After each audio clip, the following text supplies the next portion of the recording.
Erev Tov les Koulam, Shavua Tov à tout le monde.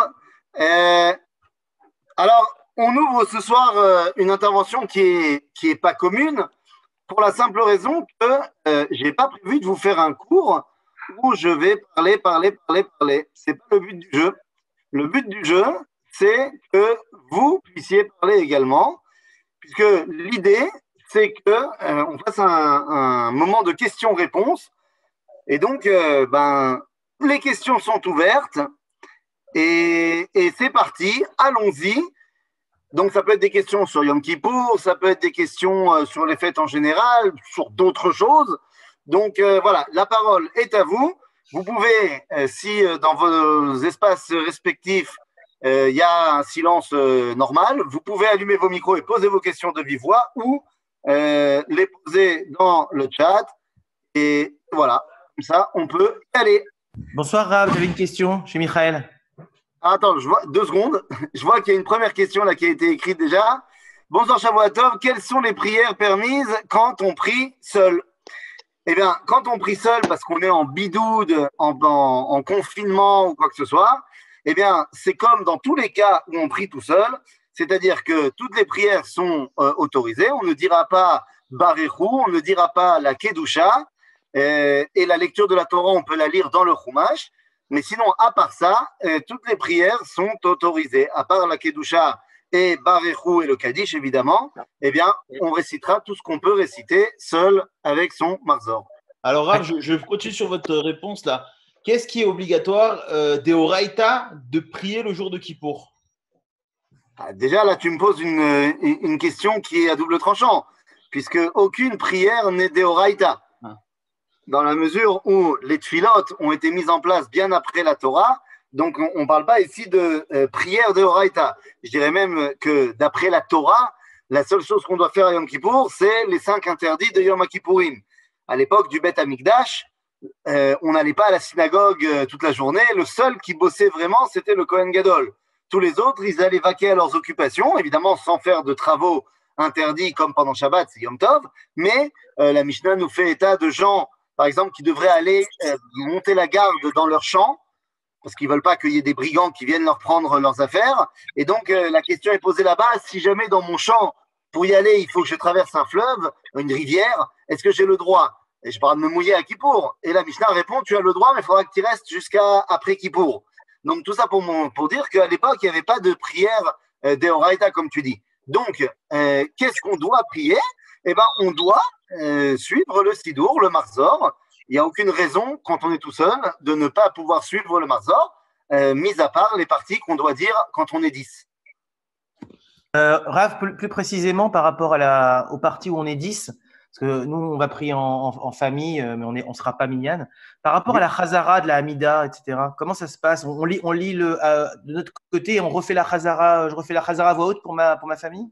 Non, on ne fait pas la Chazara. Le mieux que je te conseille de faire, c'est de faire que la Chazara, c'est-à-dire de faire que à voix haute pour que tout le monde. Je ne sais pas quelle est ta famille, s'il y a des gens qui ne savent pas vraiment bien prier, machin. Donc le mieux, c'est de faire directement la Chazara pour tout le monde. Ok, impec, merci. Bonsoir, Rav Shavuatov. En parlant Shavuatov. de ça, justement, c'est Patrick Abraham. Le service à Avoda, est-ce qu'on peut le faire en français pour les personnes qui ne comprennent pas? Oui, il n'y a pas de problème. De toute façon, le Seder à Avoda, c'est un minag qu'on s'est habitué à dire pour se rappeler de ce que faisait le Kohen Gadol. Donc, dans l'optique où c'est pour se rappeler, moi, j'aurais préféré te dire, fais-le d'abord en hébreu et traduis ensuite et explique-le, plutôt que de le lire. Le faire en hébreu, pourquoi? Parce que dans le langage tel qu'il est marqué dans la Mishnah, il y a déjà une importance dans le langage, mais le traduire après, je ne sais pas si tu as un Marzor traduit, en général, les traductions comme ça littérales, elles sont encore plus lourdes à comprendre que le texte en hébreu. Je te conseille donc de le lire en hébreu et ensuite de l'expliquer, par contre, avec des mots compréhensibles en français pour que tout le monde sache de quoi on parle. Ok, Toda Rabba. Avec plaisir. Oui, Rav, encore une petite question. Oui. Est-ce qu'on peut étudier la Torah le jour de Kippour? Ah ben, on peut, on doit, c'est une grande mitzvah, c'est un grand bien. Je te rappelle que le jour de Yom Kippour n'est autre que le jour où on a reçu la Torah. Eh oui, parce que tout le monde pense qu'on a reçu la Torah à Shavuot, c'est absolument pas le cas. À Shavuot, Dieu s'est dévoilé à nous sur le mont Sinaï. Ensuite, comme tu le sais, Moshe est parti 40 jours, 40 nuits. Il est revenu le 17 Tammuz avec les premières tables de la loi. Il a vu le veau d'or, il a brisé les tables. Il a prié pour demander pardon pour le peuple juif pendant 40 jours, du 17 Tammuz à Rosh Chodesh Elul. Et ensuite, il est remonté de Rosh Chodesh Elul 40 jours, 40 nuits. Il est redescendu à Yom Kippour avec les deuxièmes tables de la loi et la Torah. Donc, c'est vraiment le jour où on a reçu la Torah. La Torah est donc au centre de Yom Kippourim. S'il y a bien un moment où il est bon d'étudier la Torah, c'est à ce moment-là. D'accord, super. Et attends, juste je me permets de continuer parce que ta question, elle vient du fait qu'on met en parallèle la journée de Yom Kippourim avec la journée de Tisha B'Av. Parce que d'habitude, on passe toute la journée. Enfin, là, c'est pas mon cas, mais en l'espèce, on passe toute la journée à la synagogue, en fait. Donc, on a un moussaf qui finit à 3 heures. Après, on enchaîne avec Mincha. Et en fait, il n'y a pas de temps. Enfin, si tu me dis qu'il n'y a pas de temps, bah alors là, Baruch Hashem, tu auras le temps. Non, mais il ne faudrait pas qu'on fasse correspondre la tfila de Yom Kippour avec celle de Tisha B'Av. La journée, bien que les interdits soient les mêmes, eh bien, Tisha B'Av est un jour de deuil, alors que Yom Kippour est un jour de joie. Et il n'y a rien de plus joyeux que d'étudier la Torah, donc avec plaisir. Alors juste, il y a une question ici. Shavuot Tov. Quelles sont les prières permises quand on prie seul? Merci et pardon. Non, je vois. Et Ve'yahavor Kol Nidre. Est-ce qu'on a le droit de dire Yud Gimel Midot Arachamim? Oui, on a le droit de dire les Yud Gimel Midot Hashem Arachum. Par contre, on le dira avec l'intonation comme si on lisait dans la Torah. Et non pas avec l'intonation comme si on le disait dans la Tefila. Si on ne va pas à la synagogue, comment fait-on pour le chauffard? Tu parles du chauffard de la fin de Kippour. Eh bien, pour le chauffard de la fin de Kippour, si tu as un chauffard à la maison, sonne-le. Et si tu n'as pas de chauffard, ne le sonne pas. C'est des questions que j'avais posées justement. Voilà, il y a des gens qui disent que parce que c'est Yom Tov, on peut faire par Zoom. On peut se réunir par Zoom et se voir et prier ensemble. Ceux qui acceptent de dire qu'on a le droit d'utiliser le Zoom de Yom Tov, c'est pas encore évident pour tout le monde, mais dans tous les cas, Yom Kippourim a un statut particulier, puisqu'il est appelé dans la Torah Shabbat Shabbaton, donc il a un Yom Tov Mukash le Shabbat, c'est-à-dire qu'on le considère plus comme Shabbat que comme Yom Tov. Donc ça me paraît compliqué de zoomer à Yom Kippour. Autre question arabe un peu politique. Si la police débarque par la Beth Knesset et dit que la Beth Knesset n'est pas aux normes, est-ce que l'on a droit de partir et des trucs ou faut-il payer l'amende et rester? Non, de toute façon, la police, elle ne te demande pas de payer l'amende sur place. C'est pas le cas. Donc, il est interdit d'aller prier dans des synagogues qui ne sont pas aux normes. Les normes sont là pour nous laisser en bonne santé, même si on peut tout à fait remettre en termes de réflexion en cause les normes décrétées par le ministère de la Santé, et on pourrait débattre, mais il est certainement évident que lorsque les normes ont été mises en place, eh bien, on doit les respecter. Et que donc, si tu es dans un minyan où ça ne respecte pas les directives, c'est-à-dire que tu es à l'intérieur et que tu es sans à l'intérieur et que voilà, il vaut mieux changer de minyan plutôt que d'attendre la police. C'est rare, à propos de la santé. Quelqu'un qui est très très malade et qui est, par exemple, comme moi, diabétique, est-ce qu'il peut, un diabétique insulino-dépendant, est-ce qu'il peut manger un repas normal ou il faut qu'il s'astreigne aux 30 grammes par 10 minutes? Ben ça dépend, ça n'a rien à voir avec le corona. Donc, vous dites, ça n'a rien à voir avec le corona, c'est de manière chronique. Ça peut être cette année, ça peut être une autre année. Alors, je peux malheureusement pas vous donner une réponse claire pour la simple raison que je ne connais pas votre état de santé actuel. Il faut que vous demandiez à votre médecin qu'est-ce que comme il est à l'insuline, donc il faut que je mange. Donc, vous allez selon les directives de votre médecin. Si le médecin il a dit qu'il faut manger normalement, eh ben vous mangez normalement. Si le médecin il a dit qu'il connaît un peu la halakha et qu'il dit que vous pouvez manger les shiurim, alors vous mangerez les shiurim. Mais si le médecin il dit que pour les doses d'insuline, vous devez manger une grande quantité souvent, eh ben vous mangerez une grande quantité souvent. Rapidement, question de Benjamin Sidbon sur Facebook. Est-ce qu'après la construction du 3e Beth Amikdash, on devra toujours prier? Point d'interrogation, en sachant que la plupart des prières remplacent les korbanot. Ah, très bonne question. Alors, d'abord, on va régler le deuxième problème. Les prières ne remplacent pas les korbanot. Les prières ne remplacent pas les korbanot pour la simple raison que quand tu ouvres la Torah, le Tanakh, eh bien, tu te rends compte qu'à l'époque où on faisait les korbanot, on avait aussi des gens qui priaient. Sur Abraham, on te dit que Huitpalel, Chana, elle a fait la tfila. Et donc, c'est évident qu'à l'époque, il y avait les korbanot, il y avait aussi la tfila. Donc, qu'est-ce que la Gemara nous explique quand elle nous dit tfilot bimkom korbanot? Ça ne veut pas dire que c'est à la place, mais ça veut dire qu'on a donné à la tefila un aspect corbanique, c'est-à-dire des moments spécifiques. Alors qu'à l'époque, les gens priaient quand ils ressentaient le besoin de prier.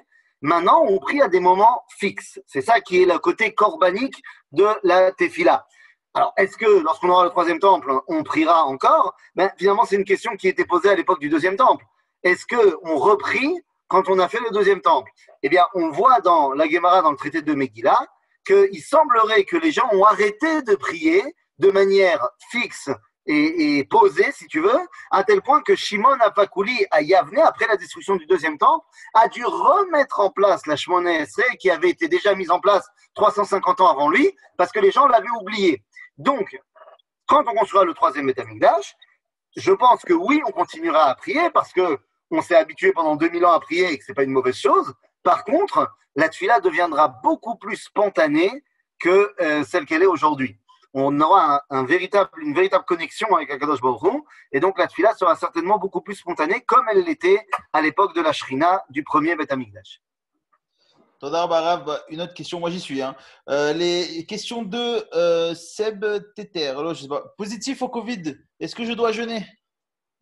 Ça dépend quels sont les symptômes. C'est-à-dire, alors là, on va faire les choses très simplement. Je ne vous donne pas une décision qui est la mienne. Je reprends tout simplement la décision du grand rabbinat d'Israël. Et à ce niveau-là, les choses ont été assez clairement établies. Quelqu'un qui... Pardon? Oui, c'est bon? Non, je pense qu'il a oublié son micro. Je vais lui éteindre. Il n'y a pas de problème. Quelqu'un qui est positif au Covid, mais qui n'a pas de symptômes, il doit jeûner normal, comme chaque année, il n'y a pas de problème. Quelqu'un qui est positif, qui a été malade et qui n'a plus de symptômes, eh bien alors là, ça va dépendre encore une fois de ça fait combien de temps qu'il n'a plus de symptômes. Ok? S'il n'a plus de symptômes déjà depuis plus de 10 jours, plus de symptômes du tout, alors il jeûnera comme il faut, c'est-à-dire qu'il est guéri, machin. Mais tout cela en fonction de ses symptômes. C'est-à-dire, si quand il était malade, il était ce qu'on appelle un malade calme, c'est-à-dire, il a eu un peu d'affaiblissement, il a eu peut-être quelques jours de fièvre, en gros, il a eu une grippe. Si il a eu ce genre de symptômes et que ça fait plus de 10 jours qu'il n'a plus du tout de symptômes, alors il jeûnera normalement, et s'il ressent de la fatigue, ça devient comme tous les malades chaque année qui ont des problèmes pendant Yom Kippour. Si par contre, il a été malade caché, voire moyen dur, c'est-à-dire qu'il a eu des problèmes respiratoires, c'est-à-dire qu'il a eu besoin de réanimation, c'est-à-dire qu'il a eu besoin d'oxygénation et tout cela, alors, même s'il n'a plus de symptômes, mais qu'il est dans les 3 mois de sa maladie, enfin qu'il a été malade, son organisme étant encore affaibli, eh bien, il devra manger et boire les shiurim, c'est-à-dire, pour ce qui est du liquide, c'est 37 millilitres, moins de 40 millilitres toutes les 9 minutes et moins de 30 grammes toutes les 9 minutes également. Ceux qui ont besoin de faire ça, qui préparent un petit verre avec pour un truc marqué 40 millilitres pour ne pas se prendre la tête pendant Kippour. Celui qui est malade, qui est au moment de Kippour malade, il ne jeûnera pas. Voilà, est-ce que je suis passé sur tous les cas de figure? Si quelqu'un il pense que je n'ai pas traité un des cas de figure, dites-le moi. Mais voilà. Et si on a les mêmes symptômes que la grippe et qu'on les a finis aujourd'hui? Si on a les mêmes symptômes que la grippe, mais que voilà, aujourd'hui tu commences à aller mieux, D'après le grand rabbinat d'Israël, tu as le droit de manger les shiurim. Si toi, tu sens que tu es en forme et que ça va, machin, et que tu veux prendre sur toi de commencer à jeûner, eh ben, kol hakavod, jeûne. Et si jamais tu ressens une fatigue importante, plus que j'ai mal à la tête parce que je ne mange pas, alors à ce moment-là, tu commenceras à manger les shiurim, comme on a dit tout à l'heure. Et si on doit prendre la chloroquine le jour de Kippour? Là, il s'agit de… parce que tu es traité pour le corona avec ça? C'est ça. C'est ça? C'est de ça qu'on parle? Oui. Eh bien, là, tu suivras la prescription du médecin. Je ne sais pas dans quelles conditions il faut prendre la chloroquine. Est-ce que ça doit se prendre avec de la nourriture? Je ne sais pas. Tu fais ce que le médecin il a dit de faire. D'accord. Ok, merci. Une autre question? Kelema ou Am Israël. Amen. Il y a des questions dans le chat, Rav. Ah, alors attends, j'y vais. J'y vais tout de suite. Alors, il est là. Si on va passer dans des idées pour créer des moments de joie au cours de cette journée alors qu'on ne mange pas et que toute la prière est centrée sur la repentance. Alors, d'abord, c'est pas parce qu'on ne mange pas qu'on ne peut pas être joyeux.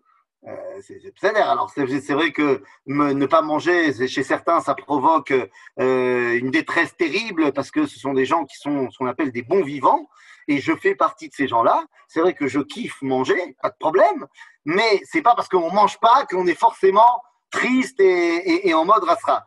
Pour ce qui est de la tfila, je ne suis pas d'accord avec toi qu'elle est basée et centrée complètement sur la repentance. D'abord, il n'y a aucune repentance dans l'histoire, il y a une teshuva dans l'histoire.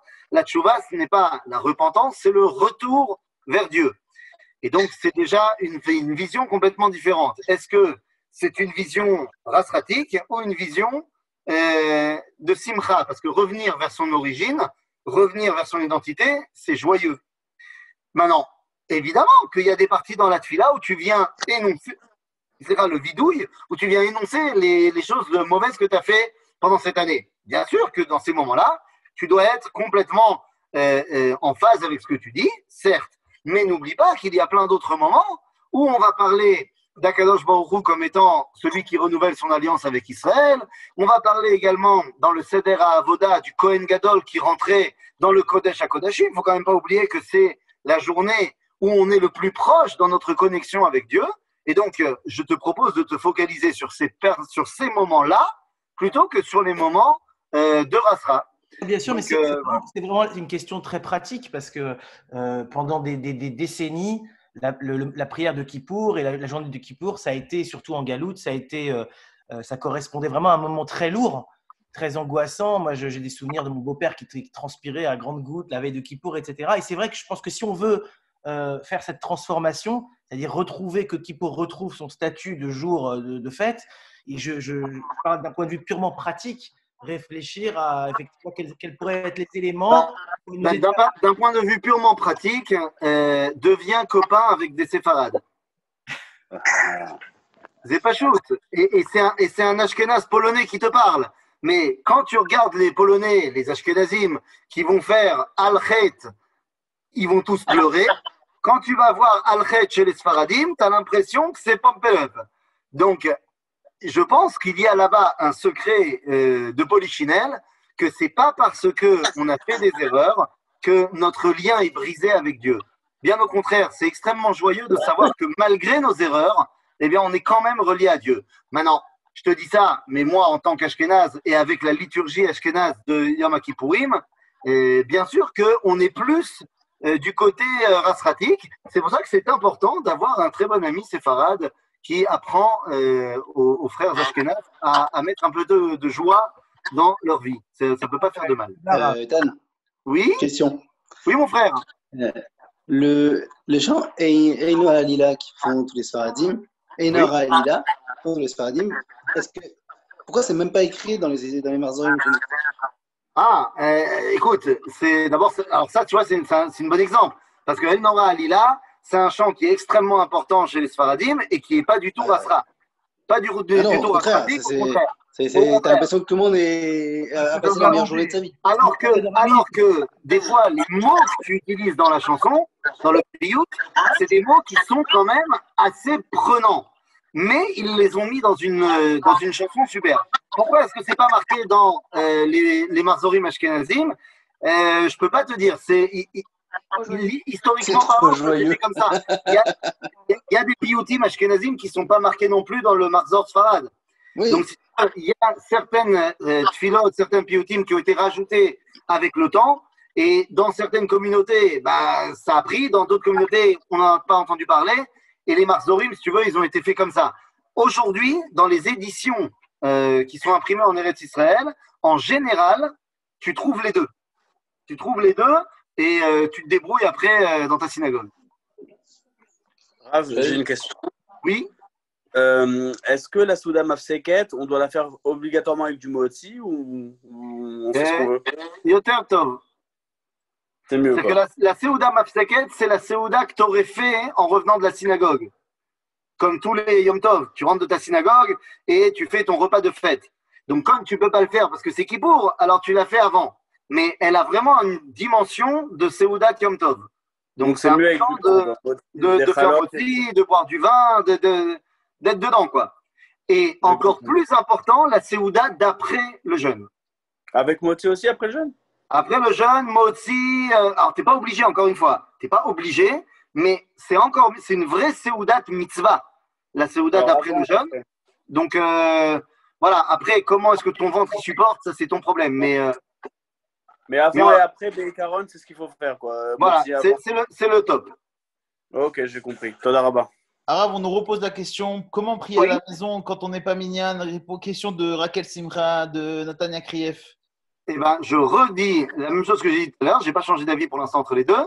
Quand on est à la maison et qu'on n'est pas minyan, on fait tout ce qui a marqué dans le Marzor, excepté la Kedusha, excepté le Kaddish, excepté Barichou. Et pour ce qui est de la répétition de la Hamida, on ne la répète pas.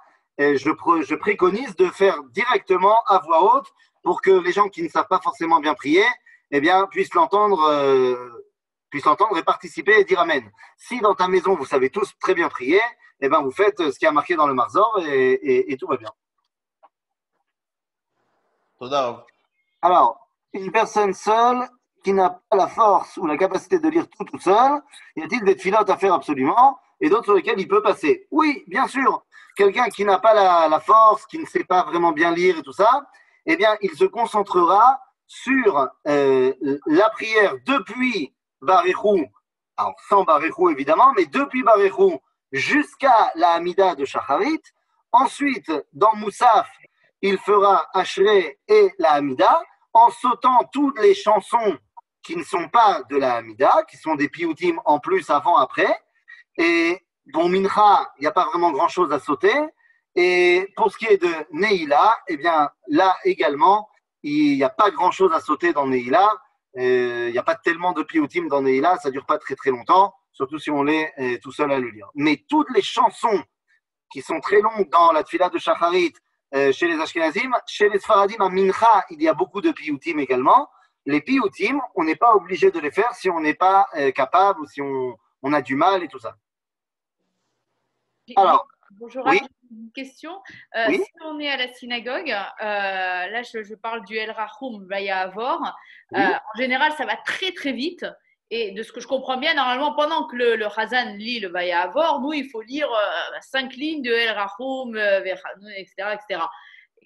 Comment on peut arriver à lire aussi vite alors que lui va dire 5 mots et nous, il faut qu'on fasse 5 lignes? Eh bien, demandez au Hazan de lire plus lentement. D'accord. Le Hazan, non, c'est très important. Le Hazan, il est l'envoyé du Tzibour. Il est Shaliach Tzibour. Il est l'envoyé de la communauté. Si le Hazan, il va à 100 à l'heure et que la communauté n'est pas avec lui, il ne fait pas son boulot. D'accord. Donc, essayez de lui demander d'attendre un tout petit peu que la communauté ait le temps de suivre. Ok, très bien. Et pareil, quand on fait la répétition de la Hamida, si on n'est pas à l'heure, j'ai envie de dire, quand on fait le Vaya Avor ou quand on fait le… Pendant la répétition, c'est moins un problème parce que vous n'êtes pas obligé, vous, de répéter avec le Hazan chaque mot. D'accord. Donc là, vous pouvez être heureux. Par contre, si vous avez dans votre fila à voix basse, vous prenez plus de temps que le Chazan, à ce moment-là, par contre, vous ne vous pressez pas, vous faites votre fila. Dès que vous aurez terminé, ben vous prendrez le train en marche, mais vous n'arrêtez pas votre fila à voix basse pour rattraper les autres. D'accord. Je sauterai le passage que j'ai raté. Mais vous avez raté, c'est pas grave, le Chazan, il l'a dit pour vous. Très bien, merci. Rav, Oui, bonsoir, Shavua Tov. J'ai une question. Quand on est dans la Hamida et qu'il y a le Kaddish, comment on fait dans cette situation-là? et bien pareil que j'ai dit à Valérie, eh bien tu continues ta Hamida. Ah, je réponds pas le Ah non, Kaddish? tu réponds pas au Kaddish, tu es en train de parler à Dieu, tu réponds pas à l'Assemblée. Ok. Ok? La Hamida, c'est le moment où tu parles directement à Dieu. Donc c'est très sympathique de répondre à l'Assemblée, mais a priori, Dieu c'est plus important. Ok, merci. Alors il y a une question ici. Peut-on se laver le visage après Chatzot, sachant que l'on prie dehors et qu'il fera chaud? Et alors, quel rapport? J'ai envie de te dire quel rapport. Tu ne pues pas du visage. Donc, il fait chaud, tu vas transpirer, Zenachon, prends une serviette. Rav, question de Levana Korchia. C'est plus important de jeûner ou de prier? Demande-lui si c'est plus important de faire Shabbat ou de manger kasher. Les deux. Question de Rachel. Si on fait un jeûne de la parole, peut-on dire Amen ou chanter certaines chansons à la synagogue? C'est une très très bonne question qui, à mon avis, est une erreur de base. Qu'est-ce que ça veut dire? Quand tu décides de prendre sur toi des trucs en plus, ça ne doit jamais venir contredire les bases du peuple juif. C'est-à-dire, les klalim, les principes généraux de la tfila, c'est qu'on répond Amen, c'est qu'on répond au Kaddish, c'est qu'on répond à la Kedusha. Tu me dis, je fais un jeûne de la parole. Mais d'accord, mais ça c'est pour toi personnellement. Les choses que le peuple juif il doit dire, tu fais partie de ce peuple juif et tu dois les dire en même temps. Par contre, tu veux faire un jeûne de la parole, ça veut dire quoi? Ça veut dire que pendant tous les moments où tu n'es pas en train de prier, et répondre à la tfila, ça s'appelle aussi prier, et bien effectivement, dans les moments où tu ne pries pas, tu n'es pas obligé de dire du Lashon Hara sur tes copains. C'est nachon. Alors, contre-question de l'iPhone de Caroline. Si je fais le jeûne de la parole, mais je dois donner des directives à la personne qui garde mon père malade et âgé, puis-je parler sans enfreindre mon jeûne de la parole et donc respecter Mais attendez, mais Caroline, le jeûne de la parole. C'est l'iPhone de Caroline. Ah, c'est l'iPhone de Caroline. iPhone de Caroline, écoute-moi bien, iPhone. Le jeûne de la parole n'est absolument pas obligatoire dans le judaïsme, ni à Yom Kippour, ni à aucun moment. Par contre, prendre soin de ton père, c'est une mitzvah d'Eoraita. C'est une mitzvah de la Torah. Donc, arrêtez de vous mettre des barrières qui n'existent pas. Tu as fait un jeûne de la parole. À quoi il sert ce jeûne de la parole? Il sert à ce que pendant Yom Kippourim, tu ne fasses pas usage de ta parole à mauvais escient. Mais il est évident que donner des directives pour s'occuper d'un malade ou quand un parent il veut s'occuper de ses enfants ou je sais pas moi, c'est évident qu'il ne s'agit pas ici d'utiliser sa parole à mauvais escient. Donc, arrêtons de nous rajouter des interdits que la Torah ne nous a pas demandés.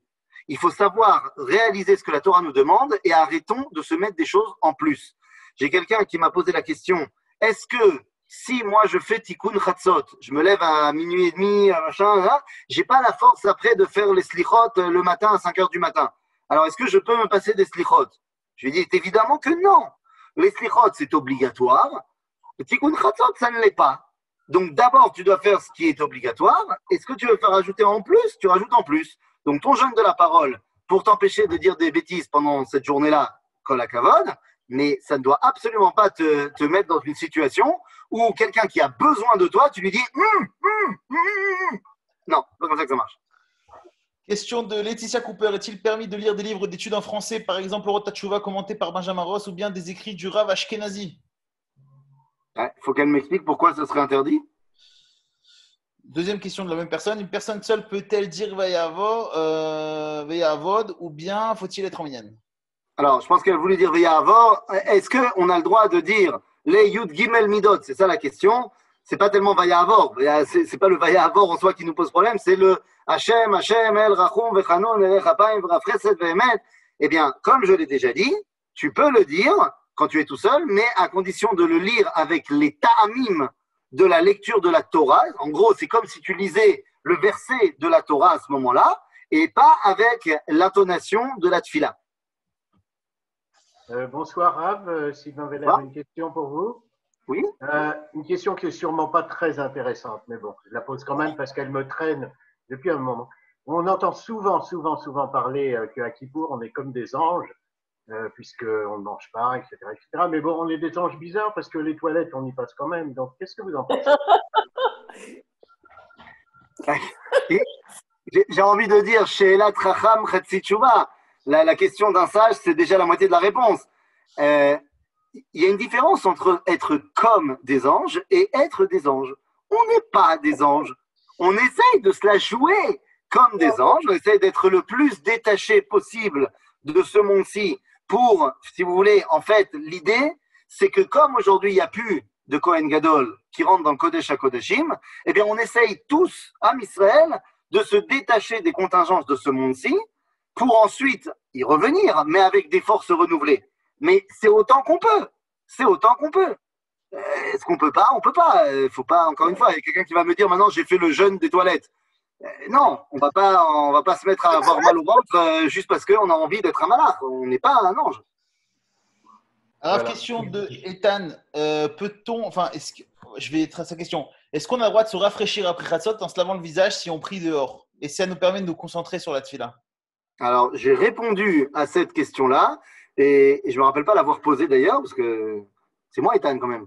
Mais encore une fois, non, on n'a pas le droit de se laver le visage après Khatsot ou même avant Khatsot, Zelo Meshane. De la même façon qu'on n'a pas le droit de boire après Khatsot, dans les cas, évidemment, on n'est pas obligé. On n'a pas le droit de se laver, Ayom Kippourim, Nekuda. Et tu as chaud, prends une serviette et mets-toi, essuie-toi la transpiration. Question de Valérie Alouche. Pouvez-vous nous expliquer pourquoi il y a coutume de s'habiller en blanc? Eh bien, il y a coutume de s'habiller en blanc, justement, pour se la jouer, être comme un ange. Mais sauf que c'est pas que ça. C'est pas que ça. Le Baal HaTurim, il explique qu'on est vraiment un peuple bizarre. Il dit parce que toutes les autres nations, lorsqu'elles se présentent devant leur juge, pour un tribunal quelconque, eh bien, ils ont la tête baissée et ils s'habillent de noir pour pas se la ramener. Mais nous, Béné Israël, à Rosh Hashanah Yom Kippourim, on passe devant le juge et on s'habille en blanc. Il dit Lama, parce qu'on est smechim, on est heureux de savoir que Akadosh Baruch Hu, il va nous juger bien. Donc, on s'habille en blanc pour faire preuve de notre simcha. Maintenant, ça c'est pour les, à la limite, garçons et filles. Chez les madames, il y a une autre raison de s'habiller en blanc, c'est pour nous rappeler l'ambiance qu'il y avait à Yom Kippour, à l'époque du Beth Amikdash, chez les jeunes filles célibataires. Car à Yom Kippour, comme à Tou B'Av, eh bien, à l'époque du Beth Amikdash, à partir de Mincha, eh bien, les jeunes filles à marier s'habillaient de robes blanches et allaient danser dans les vignes environnantes de leur village. Et les garçons qui n'étaient pas mariés, eh bien, eux aussi allaient là-bas. Et c'était Shidduchland à Yom Kippour. Et donc, quelque part, en rappel de ce moment qui était un moment de grande simcha et de grande kedusha, eh bien, on s'habille également de blanc. Alors, il y a pas mal de questions qui demandent c'est quoi exactement le jeûne de la parole, en quoi consiste-t-il, quelles sont les règles du jeûne de la parole? Le jeûne de la parole, c'est des gens qui ont décidé qu'ils arrêtaient de parler. Pourquoi ils ont décidé ça? Très souvent, c'est pour rien. Je m'explique. Il y a des tendances aujourd'hui qui sont influencées par la Torah de la Chassidoute et la Torah de la Kabbalah, qui, lorsqu'on est au niveau et que ça nous parle vraiment, alors ça a une valeur. Mais le problème, c'est qu'aujourd'hui, les gens s'obligent par culpabilité à faire des choses que la Torah et la Halakha n'ont pas demandé. Les gens qui aujourd'hui, très généralement, se font le jeûne de la parole, c'est parce qu'ils se disent, il faut que je me rajoute quelque chose pour Yom Kippour. Non, concentre-toi sur ce qu'il y a à faire. Maintenant, si vraiment tu veux ne pas parler, ne parle pas. Mais ne viens pas te dire, non mais attention, si j'ai dit un moitié de mot, alors peut-être qu'il faut que je refasse un jeûne de la parole, un deuxième Yom Kippour. Les amis, calmons-nous, à Kol Tov. Tu n'as pas envie de parler de choses qui sont des bêtises pendant Yom Kippour, Kol HaKavod, mais ne te rajoute pas un stress. C'est déjà assez compliqué comme ça, surtout cette année Corona Inyanim. Ne te rajoute pas un stress avec un jeûne de la parole. Ne te rajoute pas non plus ce que faisaient nos amis chassidim d'il y a 200 ans, là-bas au fin fond de l'Ukraine, où ils se faisaient également la veille de Yom Kippour des gilgoulé sheleg, ils se faisaient des roulades dans la neige pour bien souffrir le martyre, ou alors comme dans certains autres endroits, on se faisait Erev Yom Kippour, on se frappait, on demandait à nos amis de nous frapper avec des coups de ceinture pour bien ressentir l'affliction. Non. Et celui qui a ça comme minag dans sa famille, eh ben, il demandera à son père pourquoi il fait ça. Et celui qui est un chassid, Chabad, et qui a toujours vu qu'on faisait ça, eh bien, je ne suis pas en train de lui dire qu'il doit changer ses minagim, mais il est évident que quelqu'un qui n'a pas été éduqué là-dedans et qui ne sait pas pourquoi on fait ce genre de choses, eh bien, qu'il ne le fasse pas. Encore une fois, le judaïsme, c'est quelque chose de très simple. Il y a un truc qui s'appelle la halacha, la loi juive, qui est pour tout le monde, et il y a des choses qui sont pas la halacha, et donc celui qui, quand c'est pas la halacha, eh bien, si tu en es à poser la question, c'est quoi, c'est que tu dois pas le faire. Arav, est-il permis de prendre avant le jeûne de Yom Kippour une capsule ou un sirop facilitant le jeûne? Ou bien faut-il s'en abstenir? Tout à fait, on a le droit, c'est Besséder Gamour. À mon avis, ça ne marche pas, mais ce n'est qu'un avis très subjectif. Une question encore, Rav, s'il vous plaît. Oui. J'ai lu quelque part que, vu les circonstances coroniennes, ceux qui priaient dans la synagogue rendaient quitte, d'une certaine façon, toute la communauté. Qu'est-ce que vous en pensez? Ça veut dire quoi, rendre quitte? Est-ce que ça veut dire que moi, dans ma maison, je m'abstiens de prier? Non, je ne m'abstiens pas de prier. Mais effectivement, si je ne peux pas aller à la synagogue parce que je n'ai pas de synagogue, parce que les restrictions, parce que je suis malade, ainsi de suite, eh bien, il est évident qu'en m'attachant au Tzibour, eh bien, je prends également le mérite d'avoir prié en Tzibour. Mais ce n'est pas vrai que pour Yom Kippour. C'est une halakha qui est de base dans le Shulchan Aruch, tous les jours. Quelqu'un qui, pour X raison, il va travailler, disons, et il va au travail, et il doit travailler à partir de 4 heures du matin jusqu'à 10 heures du matin, 11 heures du matin, je sais pas, midi. Et il a une pause de 20 minutes, une demi-heure pour faire cette fila. Son boss, il lui a donné une pause, mais il ne peut pas aller à la synagogue. Il est dans un endroit complètement perdu et il ne fait pas la synagogue. Eh bien, la halakha nous dit, eh bien, tu prieras au moment où ta communauté, elle prie. Et en s'associant à ça à elle, eh ben, tu as le mérite de comme si tu avais prié en minyan. Donc c'est pareil pour Yom Kippour et pour le Corona. Si tu ne peux pas être en minyan, eh ben, tu pries avec la communauté. Bon, à Kippour c'est facile, c'est tout le temps. Et donc à ce moment-là, ça te compte comme si tu étais avec eux. Merci. Arav, a-t-on le droit de jeûner avant la bar mitzvah?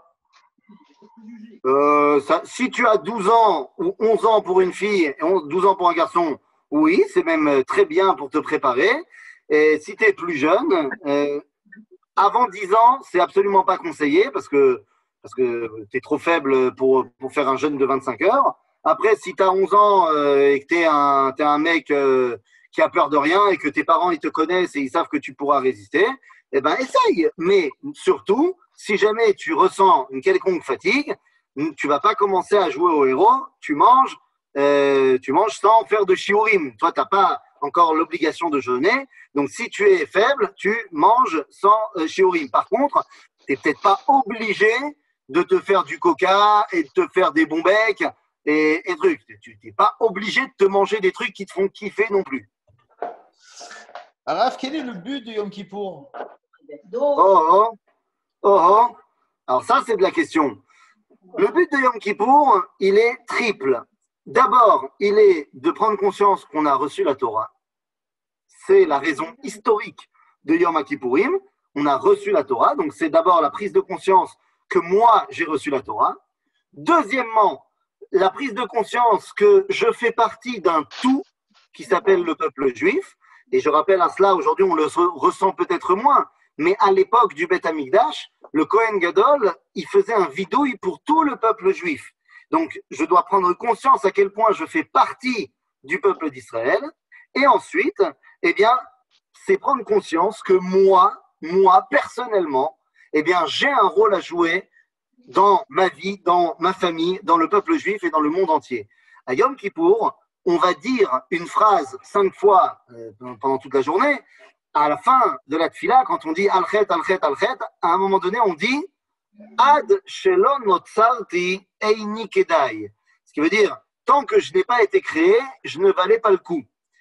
Or, si on y réfléchit 2 secondes, personnellement, je suis né en 1985. Le Big Bang ayant eu lieu il y a à peu près 13,7 milliards d'années, il s'est passé pas mal de temps entre la création du monde et ma naissance. Ce qui fait que pendant tous ces milliards d'années, Dieu s'est passé de moi.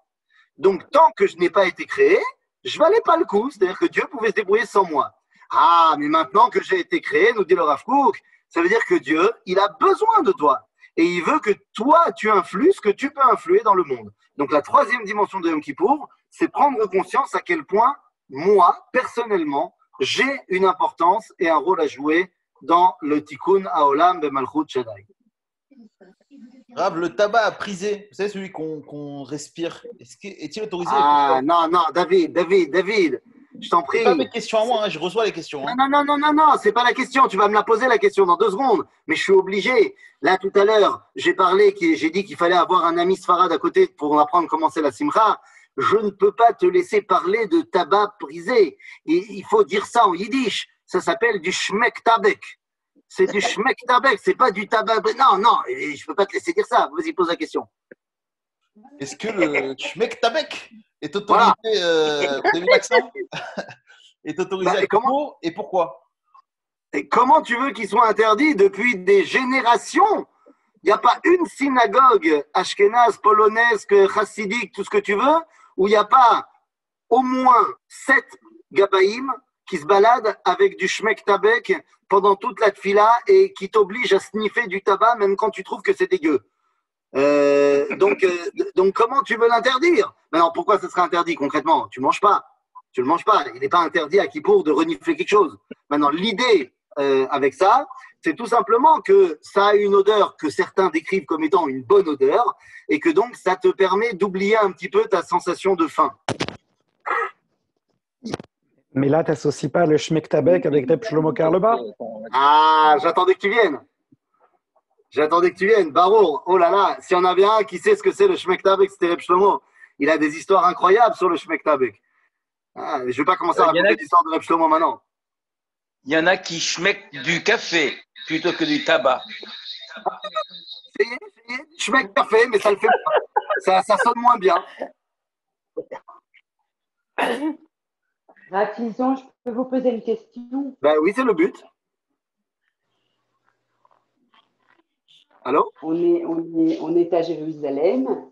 Oui. Et ma fille, ça fait 3 ans qu'elle est en Mechina, à l'armée, etc., etc. Elle devait passer le Kippour avec nous. Bon, elle a 22 ans. Et finalement, elle décide de le passer, si on est d'accord, bien sûr, à Tel Aviv avec quelqu'un qui ne fait jamais Kippour. Et donc, elle m'a demandé qu'est-ce que j'en pensais, qu'elle le sentait comme ça, qu'elle sentait son Kippour comme ça. Qu'est-ce que je dis? Qu'est-ce que je fais? Écoutez, on a le droit de faire Kippour à Tel Aviv. Hein. Tel Aviv est un endroit extrêmement important d'Eretz Israël et il faut qu'il y ait des gens qui fassent Kippour aussi à Tel Aviv. On ne peut pas laisser… Non, mais ça veut dire qu'elle ne va pas à la choule, quoi. Ça veut dire qu'elle ne va pas à la choule là-bas. D'abord, il y a plein de synagogues aussi à Tel Aviv et il y a plein d'endroits aussi à Tel Aviv où les gens se sont organisés des synagogues dehors. Donc, il y a tout à fait moyen de prier à Tel Aviv. Donc, il n'y a aucun interdit de rester à Tel Aviv pour Yom Kippour. Maintenant, je sais pas, c'est loin de moi l'idée de vous dire quoi faire dans votre relation avec votre fille. Si elle le ressent comme ça et qu'elle vous dit qu'elle va passer comme ça un vrai Kippour et qu'elle peut influer comme ça, faites-lui confiance. Rafizon. Oui. Je suis soldat de Tsahal. Je n'ai pas d'opération prévue le jour de Kippour, mais dois toujours rester en Konenout. Ai-je le droit de manger? Eh ben, c'est toujours pareil, ça. C'est d'abord, tu dois aller demander au Rav de la base quels sont les pkudot, quels sont les ordres donnés pour ce jour-là. Mais sinon, on est toujours dans la même idée. Lorsque tu dois être en Konenout, il y a à l'armée plusieurs niveaux de Konenout. Est-ce que tu dois être prêt à intervenir au niveau Miftsai, c'est-à-dire que tu es en Konenout parce que tu es en cave et donc tu vas à tout moment pouvoir être appelé pour faire une opération militaire. À ce moment-là, tu te dois absolument d'être au top de tes capacités physiques à tout moment. Donc, à tout moment, ça veut dire que tu dois manger et boire pour être en forme. Maintenant, tu te connais. Tu sais que si tu peux manger que les shiurim, ça va te suffire pour être en forme, alors c'est mieux. Maintenant, si tu es en Konenout à la base et que tu es en Tironout ou un truc comme ça, machin, à ce moment-là, on n'a pas le droit de te demander de faire quelque effort que ce soit. Tu es ce qu'on appelle en betim, en yom bet, et à ce moment-là, tu dois jeûner. C'est la chova de l'armée de te laisser tranquille pour jeûner à ce moment-là. Pendant les moments où tu devras aller en shmira, si tu dois aller faire des gardes, eh bien à ce moment-là, soit tu arrives, parce que c'est une garde tôt le matin, machin, et que donc pour l'instant, tu es encore tout à fait en forme, donc tu peux faire ta garde sans manger. Si tu arrives plus tard dans la journée, alors tu devras boire pour être quand même un minimum réveillé pendant ta garde. Et si jamais tu n'as pas de force, eh ben, tu pourras manger juste avant ta garde pour avoir des forces pour ta garde. Ne pas oublier que Pikuach Nefesh, des cas de vie ou de mort, ça repousse toute la Torah. Je sais pas, il y a un micro là qui fait voilà. Donc Pikuach Nefesh, Zedoche Kol la Torah Kula. Et il est évident que protéger le peuple juif quand tu es à l'armée, c'est du domaine de Pikuach Nefesh. Donc, il faut que le soldat en question il sache dans quelle situation il est. Est-ce qu'il est en Peilut Miftsaït ou est-ce qu'il est à la base? Et en fonction de ça, eh ben, il agira. Question, Ethan, tu peux? Oui, bien sûr. Shavuot, Alex. Pour ceux qui sont non seulement en bidoud, mais même positifs au corona, comment ça se passe pour les tfilotes et tout? Peut-être la question a été posée au début. Alors, la question a été posée au début. Je répète, ceux qui sont positifs, mais qui n'ont pas de symptômes, eh bien, ils doivent jeûner et faire toutes les tfilotes normales. Alors, ils sont chez eux, puisqu'ils sont positifs, ils sont en bidoud. Ils sont chez eux, mais ils font le jeûne et les tfilotes sans problème. C'est quoi les tfilotes sans problème? Tu fais pas de khazara de la... Tu vois, il y a plein de... Je répète, parce qu'effectivement, on l'a déjà dit, tu vas faire tes tfilotes sans problème, sans le Kaddish, sans Barechou, sans la Kdusha, sans la khazara. C'est tout, juste ça. Il y a le Seder Avoda de Moussafa. Seder Avoda, il n'y a aucun problème que tu le lises tout seul. Ok. Il y a quelqu'un qui a demandé, Shosh Esrei Midot, c'est pour réparer quelle faute? C'est pas pour réparer quelle faute. Kadosh Baruch Hu nous a donné un moyen de lui parler quand on a envie d'éveiller chez lui la Rachamim.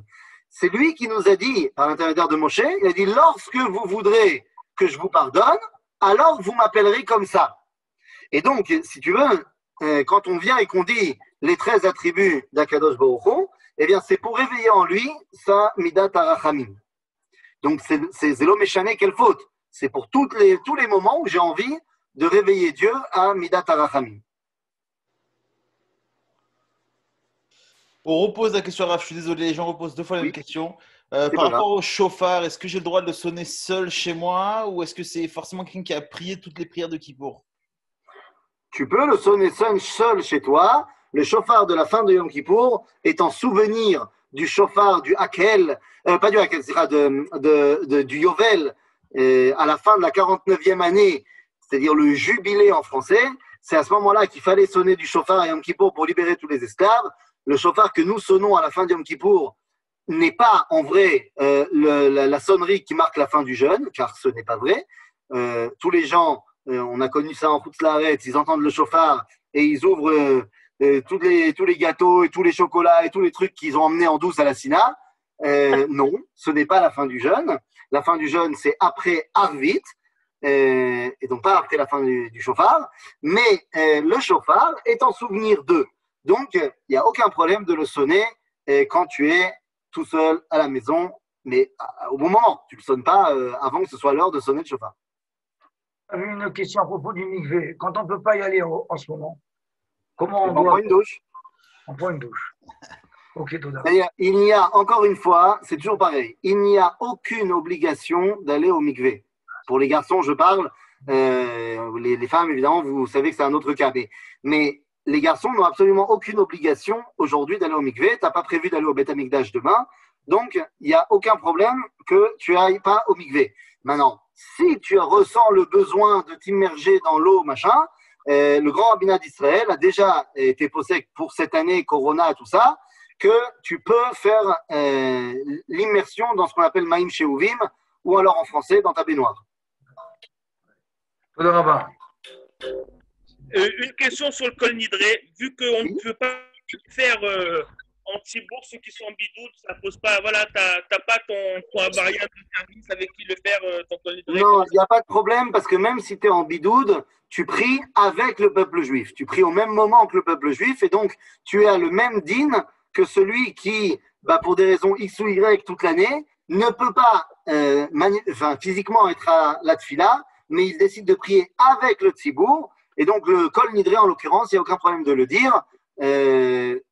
Si tu préfères ne pas le dire et te fier au chazan de la synagogue chez le Rav Ben Ezra, eh ben, tu peux te fier à lui et ne pas dire kol nidré. Ce n'est pas obligatoire de dire kol nidré. Le chazan s'en chargera, mais si tu veux le dire, tu peux le dire. J'ai une question par rapport au chauffard. Oui. J'ai entendu dans un cours que le chauffard de Rosh Hashanah était courbé, parce qu'on est courbé nous-mêmes à Rosh Hashanah, alors que le chauffard de Yom Kippour était allongé. Est-ce que concrètement parlant, est-ce que dans les faits, c'est vrai qu'à Kippour, le chauffard il est plutôt allongé et à Rosh Hashanah courbé? Shum davar chez la shum davar. Je ne sais pas quel est le cours, comment vous avez entendu, qui que quoi, mais la corne de bélier, elle est toujours courbée. Une corne de bélier, c'est toujours courbé. Est-ce que c'est plus courbé, moins courbé? C'est toujours courbé. Or, le meilleur chauffard, d'après la halakha, c'est la corne de bélier. C'est ce qu'on appelle chauffard gadol. Oui, c'est le top du top pour nous rappeler de Akedat Yitzhak, tout ce que vous voulez. Donc, d'abord, je ne vois pas pourquoi on serait plus courbé à Rosh Hashanah qu'à Yom Kippourim. Rosh Hashanah, on est mamlich et akadosh baruch Hu. On couronne Dieu. Au contraire, c'est le moment d'être relevé pour couronner Akadosh Baruch Hu. Donc, il n'y a pas de raison d'être plus courbé à Rosh Hashanah et d'être tout droit à Yom Kippour. Il y a des chauffarot tout droit, les grands chauffarot témanim, mais c'est tout simplement parce que c'était le genre d'animaux qu'ils avaient chez eux.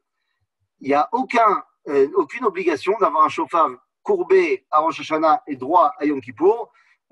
Dans l'écrasante majorité, pour ne pas dire 99,9%, ça sera de toute façon le même Baal Tokea à Rosh Hashanah et à Yom Kippour, et je peux t'assurer qu'il ne va pas acheter un nouveau chauffard entre les deux.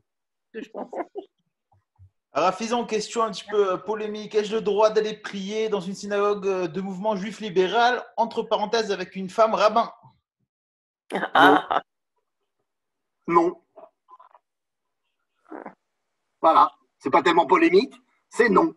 Je vais te dire quelque chose. Je vais te dire un vrai problème. Un vrai problème. Et je ne sais pas si vous avez vu cette vidéo. Il y a une vidéo qui a tourné. Je ne sais même pas si on a le droit de la voir concrètement. C'est un débat ilchatique. Il y a une vidéo qui a été filmée à Rosh Hashanah cette année, dans une des congrégations libérales de New York, pendant Rosh Hashanah. Et le couple rabbinique, parce que c'est un monsieur et une dame, ils ont fait une présentation avant de lire la Haftara. C'est absolument dément. C'est-à-dire que le rabbin, entre guillemets, il a dit que c'était extraordinaire la Haftara, c'est un moment où on rappelle les paroles des prophètes, et il dit c'est fantastique de savoir qu'aujourd'hui nous avons des prophètes des temps modernes, et il parlait d'une dame que je ne connais pas, qui est peut-être très bien en soi, une juge américaine qui s'appelle, je crois, Ruth Ginsburg, un truc comme ça, il ne me prend pas au mot, et il a dit voilà, c'est une prophète de notre génération, et donc on a décidé de changer la Haftara de Rosh Hashanah, et on va, au lieu de dire la Haftara de Chana, qui est dans les prophètes pour de vrai, eh bien, on va dire les paroles de cette prophète des temps modernes. Et donc, à ce moment-là, tu as la rabbine qui a fait la bracha, Baruch Beshem Hashem, machin, où elle dit Asher Bachar bin Dviim Tovim ou B'divrei Anemarim Behemet. Et là, le mec, il a balancé la Haftara avec l'accent tonique de la Haftara en anglais en citant un discours de la madame. C'est-à-dire, il y a un moment donné où il faut arrêter de prendre ses rêves pour des réalités. Peut-être que cette madame est très bien, peut-être que son discours est très bien et que c'est un très bon message. Je n'ai pas écouté tout le discours, il n'y a pas de problème. Mais Navi, c'est Navi. Un prophète, c'est quelqu'un à qui Dieu parle, c'est pas quelqu'un d'intelligent. Enfin, il est intelligent, mais je veux dire, c'est pas parce que tu es intelligent que tu es prophète. Donc, si vous voulez, le monde libéral, quand il est en train de complètement remasteriser le judaïsme comme il l'entend, eh bien, ça ne nous permet pas de nous attacher à lui en tant que transmission de la tradition d'Israël. C'est un choix de leur part, c'est un choix malheureux d'avoir décidé de faire scission avec la tradition juive et de comprendre la Torah et tout notre enseignement comme ils l'entendent, même quand des fois ça frise le ridicule. Donc non, on n'a pas le droit d'aller prier dans un minyan qui malheureusement des fois n'en est pas un. Des fois oui, parce que des fois tu as 10 juifs qui sont des vrais juifs et qui sont dans une synagogue libérale ensemble. Mais je veux dire, tu ne peux pas aller participer à cela. La réponse est non. Contre-question de Cohen Laurence. Et si on entend leurs prières depuis notre fenêtre malgré nous? Leurs prières à qui? Je pense aux… Comment ça s'appelle? Aux juifs libéraux? Juifs libéraux. Eh ben, qu'est-ce que je te dise? Non, on peut répondre Amen, par exemple, au Kaddish, etc. Si le Kaddish, il est dit comme il faut, et que c'est une vraie bracha, et qu'elle est faite comme il faut, pourquoi pas? Okay. Encore une fois, les juifs libéraux, ils peuvent des fois faire des choses bien. Mais oui? Une question aussi. Est-ce que j'ai une question pour les gens qui restent à la maison, qui sont âgés, qui ont peur de sortir? Est-ce qu'il existe un cave patois, c'est-à-dire qu'on laisse la radio ouverte et que quelqu'un fasse la tfila en temps par la radio? Est-ce que c'est autorisé ou ça existe? Je ne crois pas que ça existe. Je crois pas que ça existe. Est-ce que c'est autorisé? C'est un peu la même question que le Zoom. C'est un peu la même question que le Zoom. Ça me paraît difficilement permissible à Yom Kippour, dans la mesure où c'est pas seulement Yom Tov, mais c'est aussi un petit peu considéré comme Shabbat. Donc ça me paraît un peu compliqué. Mais encore une fois, il n'y a pas besoin. Tu es à la maison, tu fais ta tfila tout seul. Ah, tu n'es pas un grand chazan et tu n'arrives pas à entendre les airs de ton enfance. Eh bien, demain, avant la fête, mets-toi ton disque en boucle et comme ça résonnera dans ta tête aussi pendant Kippour. Ah, va-t-on droit de faire la sieste le jour de Kippour? Je pense qu'il y a une grande partie du peuple juif qui n'a pas attendu ma réponse et qui a été possèque que oui. Donc oui. Parce qu'il y a un Afsaka ici. Moi, j'ai plus de questions. Il n'y a aucun problème de faire la sieste à Yom Kippour. Moi, j'ai plus de questions là qui m'arrivent. Ok. Et dis-moi, et ceux qui ont fait un éder entre Rosh Hashanah et Kippour, comme par exemple en plein jour, promettent de répondre après un jour à des questions et qui n'ont pas fait, est-ce que Kol Nidre, ça marche pour les rendre? C'est une question, ça peut. Il a fait. C'est très bien amené. J'avoue que c'est très bien amené. Alors, je me permets de te proposer de reposer la question maintenant parce que je ne m'en rappelle plus. Elle est dans mon téléphone, mais je ne m'en rappelle plus. Donc, pose-la maintenant et Bezrat Hashem, Inch'Allah, je te répondrai maintenant. Ça parle de. Ça revient à ce qu'il y avait à Rosh Hashanah. C'est bon quand même, tu peux? Ouais, ça va, ça passe quand même. Mais si tu te rappelles plus toi aussi de la question, je ne peux pas t'aider. Non, si, je me rappelle de la question. La question, c'était de l'Amlik à Kadosh Baruch Hu. Alors, bon, la première Mishnah de Rosh Hashanah qui te dit qu'il y a un Rodashim, on était Mamlir, les rois d'Israël en Nissan, et que si on le fait en Nissan et que Akadosh Baruch Hu, on le fait en Tishrei, c'est comme si on dissociait la Malchoute d'en haut et la Malchoute d'en bas, et ça faisait. Eh bien, j'entends ce que tu dis, mais faut pas oublier que Dieu, on le fait roi du monde. On le fait pas roi du peuple juif. Umelor al kol haolam kulo. Or, Rosh Hashanah le malché umot haolam, c'est en Tishrei. Et donc, eh bien, je te rappelle qu'il y a plus de umot haolam dans le monde que d'Israël. Donc, eh bien, le moment où on couronne Akadosh Baruch Hu, c'est dans la mesure où il est le roi du monde. Et donc, dans la mesure où les nations du monde, leur Rosh Hashanah, c'est en Tishrei, eh bien, on le fait en Tishrei. Pourquoi alors est-ce que nous, on s'est détaché de cela? Eh bien, on s'est détaché de cela pour le moment. Pour le moment, on est détaché des nations, mais je te rappelle que on se rattache aux nations chaque année, Bechag HaSukkot. Bechag HaSukkot, on se rattache aux nations et on les fait prendre conscience que leur dimension, c'est véritablement d'être lié à Kadosh Baruch Hu. Donc en fait, c'est pas qu'on détache Malchut d'en haut et Malchut d'en bas. Au contraire, on rattache les nations avec la Malchut d'en haut. Nous, on fait les Malchei Israël en Nissan pour comprendre qu'il y a en fait deux dimensions de Amlachat Hashem. Une dans la dimension du renouveau en Nissan et une dans la dimension du retour à son origine en Tishrei. Et chaque Korah. C'est bon, j'ai plus besoin de faire la Tarat Nedarim? Non, c'est bon, ça va. Cool. Arav, une autre question. En général, ce sont mes parents qui font la tfila de Iskor pour mes grands-parents. Cette année, ils ne pourront pas y aller. Est-ce que je peux le faire à leur place? Demande-leur la permission.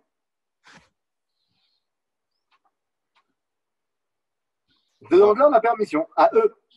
Parce qu'on a l'habitude de ne pas faire Iskor lorsque nos parents sont encore en vie. Et là, tu veux, toi, le faire pour, en fait, tes grands-parents. Il faut que tes parents te laissent le faire.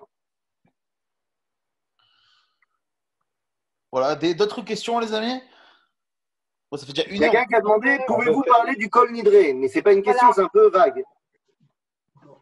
On peut faire Iskor tout seul à la maison, non? On peut aussi faire Iskor tout seul à la maison sans aucun problème.